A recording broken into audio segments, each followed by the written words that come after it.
Ito nga pala guys, yung ginawa ko kanina kahapon. Yan. Ayan. Ito, cold light. Yung gabi na ngayon.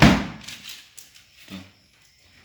So, dapat pa sa pagko-cold light, inuuna yung kisame. Inuuna nyo muna ang kisame. Kapag mga siroho na ganito kalaki, mga 30, 20, huwag nyo natakpan. Oo, mga 30, mga 20 may higit pala. Tapos yung drop nito is 17.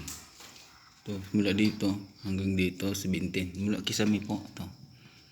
Mula kisame hanggang dito sa ilalim ito. So ito guys ha. Ito, pakita ko sa inyo ito. Ayan. Mula 1 hanggang 17. So, ang layo naman nito guys, yung paglalagyan ng strip light. Kasi dito kasi papatong yung strip light. Ito dito. Ito sa bakal na to. Layo niyan yan. Yan. Sa awang na yan. Mula dito. Itong gilid na to. Ito. Hanggang dito. May siding to eh. Is Gis 10 cm po. Yan po, 10 cm. Ganun din. Dito. 17 din to. Yung layo naman yan, 17, di ba? Ha? Tapos yung layo naman nito guys, mula sa pader dito, pagkakapitan natin ng kisame hanggang dito, 40 cm po. Ito hanggang dito. Ito. Tapos hanggang yun, lahat yan guys, yan hanggang doon. Paikot yan hanggang doon, hanggang dito, pabalik.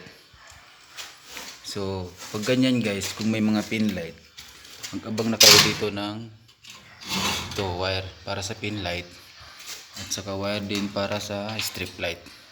Saka yung abag din para dito sa mga ilaw na may yung anong magandang ilaw, yung mga bilog uso ngayon na ilaw na 3 klaseng ilaw. Yung pangalan nun. Ngayon yun guys, pag wala kayong iskwalang malaki, kasi hindi kasi accurate to pag mag layout kayo gagawa ng kisame. Yan, gagawa niyan. Ang gagawin nyo, doon kayo sa baba. Yan, doon kayo mag layout.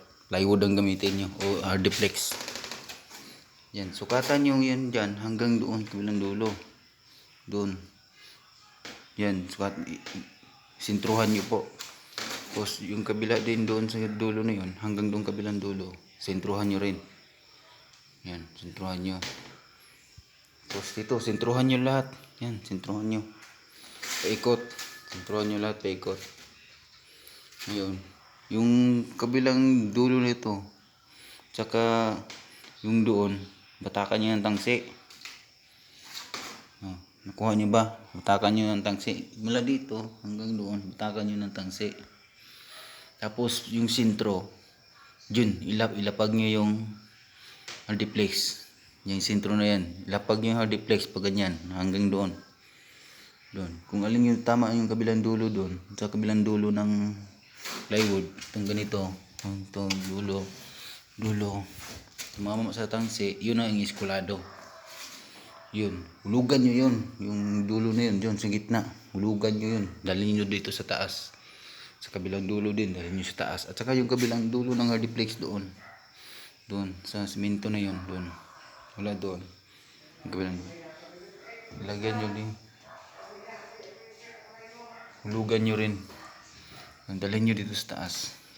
Tapos, guhitan nyo po guys. Yun, kabilang dulo doon sa may biga. Doon.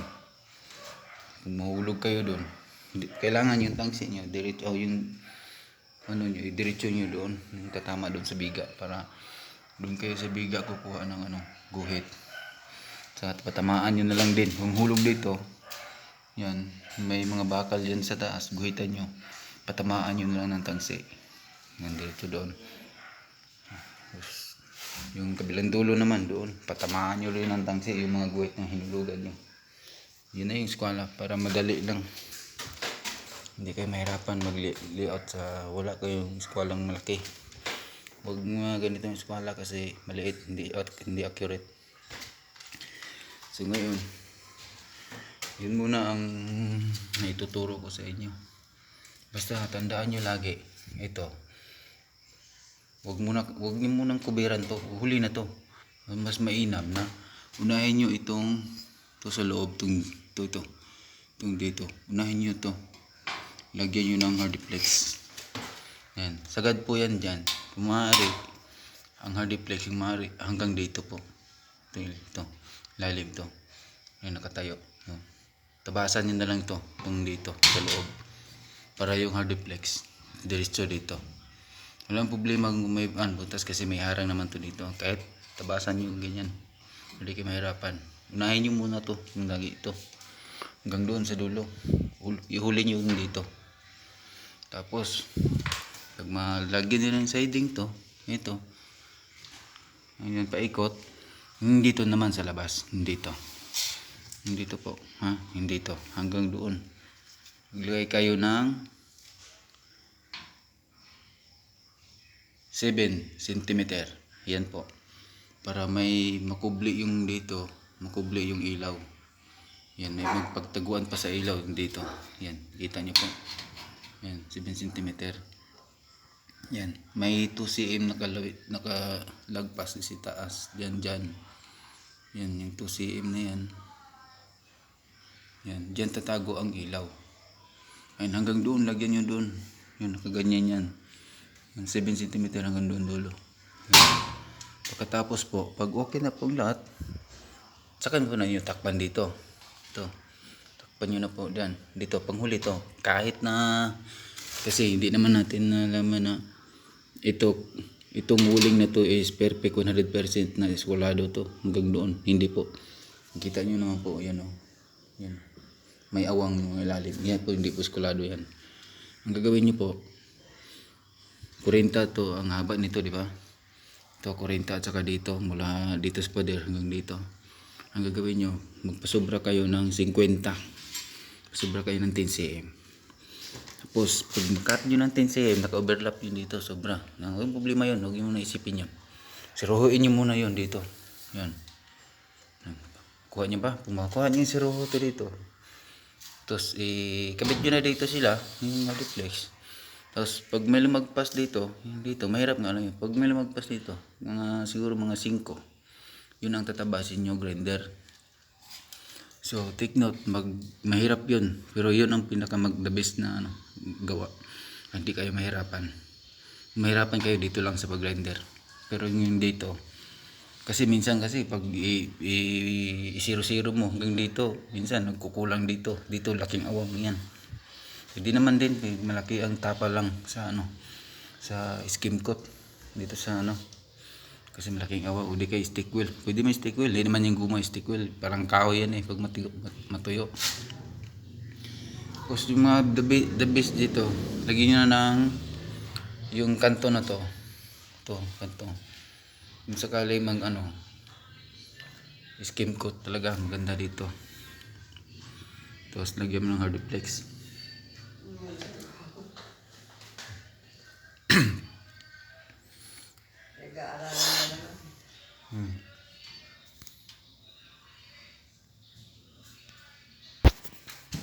So ito nga guys, yung sinabi ko nga sa inyo na yung naka-overlap na dito, yan, na ganyan na hardiplex, sobra nyo dito sa ilalim.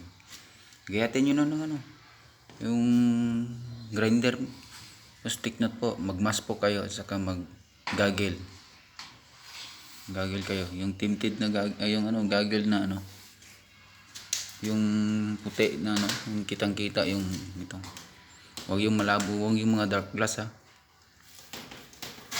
Okay, yun na po, salamat.